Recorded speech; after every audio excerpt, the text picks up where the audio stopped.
આકાશવાણી અમદાવાદ વડોદરા પ્રાદેશિક સમાચાર ચૈતાલી જોશી વાંચે છે. રાજકોટમાં ગૃહ રાજ્યમંત્રી હર્ષ સંઘવીની ઉપસ્થિતિમાં 185 લોકોને નાગરિકતા સુધારા અધિનિયમ CAA અંતર્ગત ભારતીય નાગરિકતા આપવામાં આવી. જિલ્લા વહીવટી તંત્ર દ્વારા આત્મીય યુનિવર્સિટી ખાતે યોજાયેલા કાર્યક્રમમાં ભારતીય નાગરિકતા પ્રમાણપત્ર એનાયત કરાયા. આ પ્રસંગે શ્રી સંઘવીએ કહ્યું કે નાગરિકતા મેળવનાર લોકોને સરકાર તરફથી તમામ સહાયની ખાતરી આપી હતી. આ અગાઉ શ્રી સંઘવીએ રાજકોટમાં પોલીસ અધિકારીઓ, વકીલો સાથેની બેઠક યોજી હતી. બેઠકમાં ગુનાખોરોમાં કાયદાનો ભય અને નાગરિકો સુરક્ષિત અનુભવે તેવું વાતાવરણ જાળવવા ઉપર ભાર મુકાયો. બેઠકમાં શ્રી સંઘવીએ રીઢા ગુનેગારોને કડક સજા થાય તે માટે વકીલોની ભૂમિકાને મહત્વની ગણાવી હતી. ગૃહ રાજ્યમંત્રી હર્ષ સંઘવીએ કહ્યું કે રાજ્યમાં સાયબર ક્રાઇમને પહોંચી વળવા માટે વધુ ટીમો અને વ્યવસ્થાઓનું નિર્માણ કરવામાં આવી રહ્યું છે.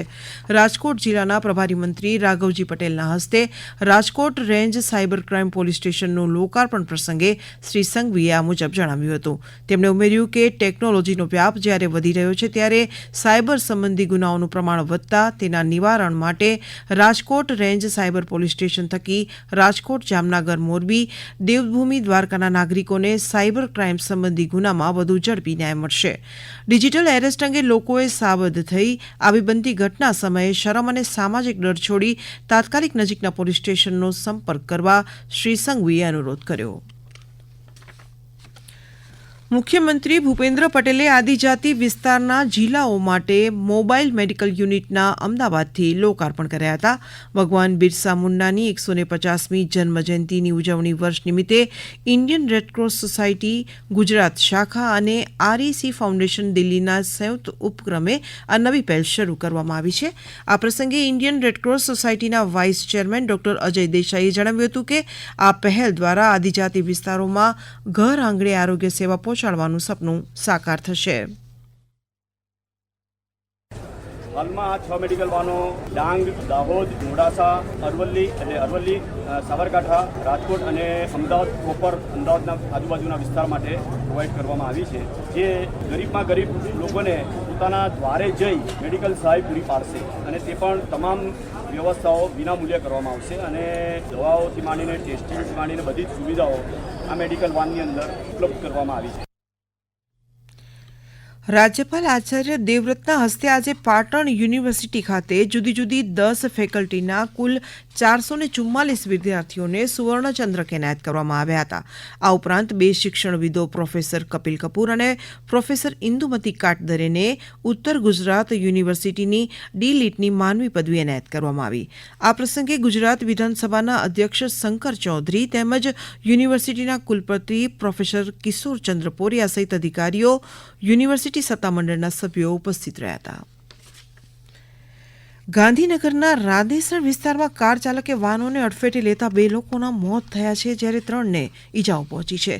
રાધેસણ નજીક સર્વિસ રોડ પર આ અકસ્માત સર્જાયો હતો. આ અંગે જિલ્લા પોલીસ વડા રવિ તેજા વાસમસેટ્ટીએ જણાવ્યું, કાર ચાલકની ધરપકડ કરવામાં આવી છે.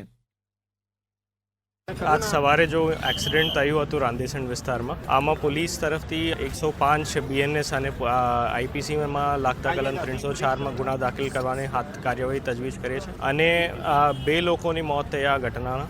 એક હંસાબેન વાઘેલા અને એક નીતિનભાઈ વસા. હિતેશ પટેલ જો અક્યુઝ છે એને ધરપકડ કરવામાં આવી અને 3 લોકો ઇજાગ્રસ્ત છે, જેની સારવાર અત્યારે હોસ્પિટલમાં ચાલુ છે. હિતેશ પટેલ પોર ગામની રહેવાસી છે. આ શું ધંધા કરે છે આની વિગત મેળવવાની હાથ કાર્યવાહી ચાલુ છે. રાજ્યમાં અત્યાર સુધી મોસમનો કુલ સરેરાશ 55%થી વધુ વરસાદ નોંધાયો છે. કચ્છ વિસ્તારમાં સૌથી વધુ 64% વરસાદ વરસ્યો છે. સ્ટેટ ઇમરજન્સી ઓપરેશન સેન્ટરની યાદીમાં જણાવ્યા અનુસાર રાજ્યમાં 28 જળાશય સંપૂર્ણ ભરાયા છે. આ ઉપરાંત 38 જળાશયને હાઈ એલર્ટ, 19ને એલર્ટ તથા 23 જળાશયને વોર્નિંગ આપવામાં આવી છે. રાજ્યની જીવાદોરી સમાન સરદાર સરોવર બંધમાં હાલ 59.42% જેટલો જળસંગ્રહ થયો છે.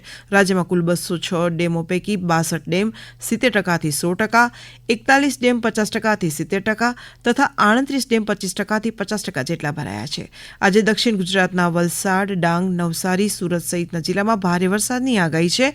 આજે રાજ્યના 35 તાલુકામાં વરસાદ નોંધાયો છે.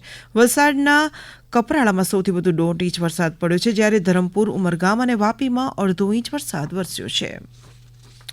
પવિત્ર શ્રાવણ માસના આરંભે આજે વહેલી સવારથી જ શિવ મંદિરોમાં શિવલિંગ પર જળાભિષેક તેમજ વિશેષ પૂજા કરવા માટે મંદિરોમાં ભક્તજનોની લાંબી કતારો લાગી હતી.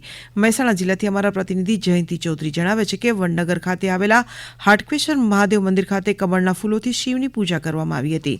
ભાવનગર જિલ્લા પ્રતિનિધિ સુરેશ ત્રિવેદી જણાવે છે કે જિલ્લાના શિવાલયોમાં શ્રાવણ માસ દરમિયાન શિવજીને દૂધ, શેરડીનો રસ અને બિલ્વીપત્રના અભિષેક, રુદ્રી, લઘુરુદ્ર, રાત્રિ પૂજા અને મહાપ્રસાદના આયોજન સાથે સાથે શિવાલયોમાં શિવલિંગને દરરોજ આકર્ષક આંગી કરવામાં આવશે.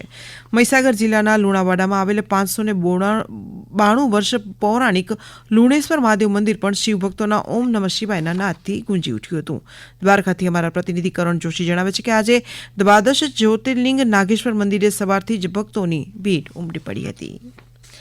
આ સમાચાર આપ આકાશવાણીના અમદાવાદ વડોદરા કેન્દ્ર પરથી સાંભળી રહ્યા હતા. આ સમાચારનું જીવંત પ્રસારણ આપ અમારી YouTube channel AIR news Gujarat પર પણ સાંભળી શકશો.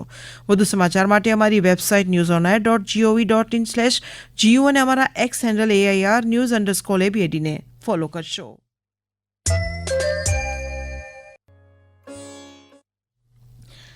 આકાશવાણીના અમદાવાદ વડોદરા કેન્દ્ર પરથી પ્રાદેશિક સમાચાર પૂરા થયા. હવે પછી આપ સાંજે 7:10 પ્રાદેશિક સમાચાર સાંભળી શકશો.